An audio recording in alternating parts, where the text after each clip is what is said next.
take them into the scene. For example, the story of Jesus calming the storm. Here is how I would describe it using all five senses. I would start with what they can see. The sky is dark and the waves are rising high around the small boat. I'm beginning with sight. I'm helping them picture the setting before I explain it.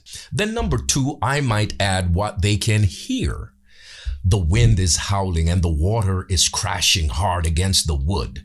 Now the scene has sound. The story begins to come alive. Then I would turn to feeling.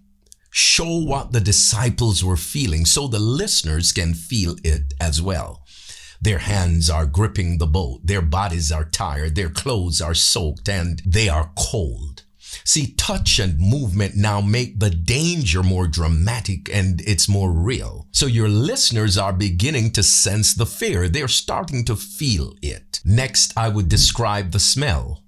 They could smell the raw gut-level stench of torn fish and crushed sea creatures thrown up from the deep. The sour reek of scales and slime clinging to their nets. They're not just able to hear it. They're not just able to see it, but now they are smelling it. But then finally, I would talk about the taste.